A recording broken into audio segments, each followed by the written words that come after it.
President-elect Trump today defending his cabinet nominees and their choice of opinions and words during confirmation hearings that differ from his. We want them to be themselves, and I told them, be yourselves and say what you want to say. Don't worry about me. And I'm going to do the right thing, whatever it is. I may be right, and they may be right. But I said, be yourselves. And joining me now, the chairman of the American Conservative Union, Matt Schlapp, and president of Maslansky and Partners, Lee Carter. Good to have you both here. Great to be here. You know, I thought Trump handled that as well as it can be handled. What do you think, Lee? I thought he did, too. I thought it was fantastic. I think that he wants people to be themselves. And I also think if you look back even at his book, In the Art of the Deal, he says he wants to surround himself by smart, strong people. I'm impressed. You're quoting from a 30-year-old book here. But I just was rereading it, and it's fascinating because it is sort of, you can get a sense of who he is, and he talks about how he likes to surround himself with smart people. So he wasted that year and a half of campaigning. He could have just handed you a book. He could have, and he respects people that disagree with him as long as they're smart. So I like to see this side of him. I can't agree with him necessarily on that, Matt. How do you feel? I think that it's difficult for presidents over time to have cabinet secretaries hot dog on them. But, you know, this is so new in the administration. Some of these policies, we're learning what Donald Trump wants to do in specificity. So I think we're in a period of time where there's some freedom, but eventually they're going to have to be a team, and they're going to have to settle on what the policy is.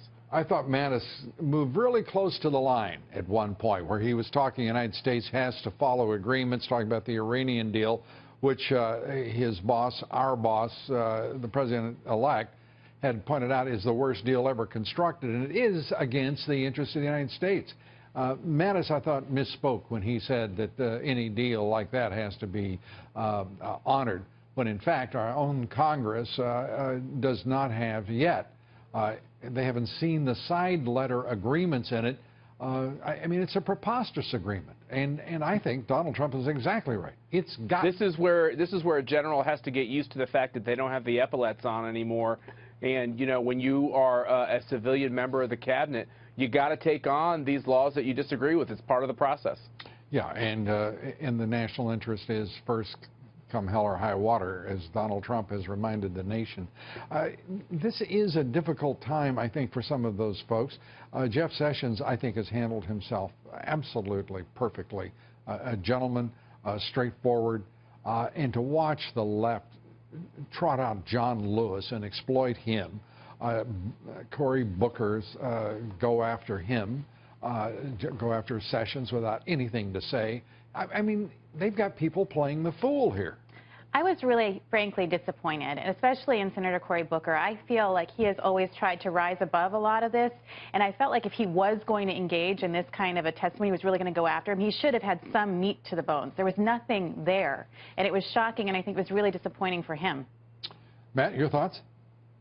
I think that sometimes the Senate is just a sideshow for the American people as they watch, and I think Cory Booker did not enhance the reputation of the United States Senate with his behavior. It's the first time that's ever happened in the history of nominations, and I think it's going to help Jeff Sessions become the next Attorney General, and I thank God for that. And amen, and the fact is I don't think he needed any help. I think he was pretty well assured, at least I certainly hope so. Paul Ryan saying, I mean, he was grandstanding last night, saying there's no deportation. He was sort of, you know, like he had his shoulder pads on ready to play, the second quarter of a football game. Who the hell, I keep asking this question, who the hell does this effete Speaker of the House think he is? I mean, he's really, it's bizarre to me. I think he's a people pleaser. I think he can't help himself. I think that whoever he's in front of, he wants to win over. And I think in this situation, that's exactly what he was doing. He was pandering. And I think, you know what, it's unfair if he's going to go back and forth. He's going to say one thing to the president-elect Trump, and then when he's going to go out to people and behave a different way. People need to know his true colors. Who are you dealing with? Who is he really? And I think that is part of the reason why people are so upset with politics as usual. And specifically one Paul Ryan, who, by the way, should be helping to make certain that Donald Trump carries out an administration that isn't politics as usual by any stretch of the imagination. Matt, you get the last word on this. Well, there is a deportation force, even if some folks think it sounds harsh. It's a fact.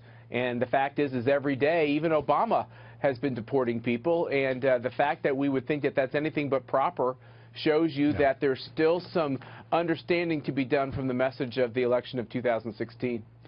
Yeah, it's really true. You make an excellent point, Matt. I mean, this is, it's just amazing to watch the Speaker of the House conduct himself this way. Matt Schlapp, thanks so much. Lee Carter, thank you. We appreciate it.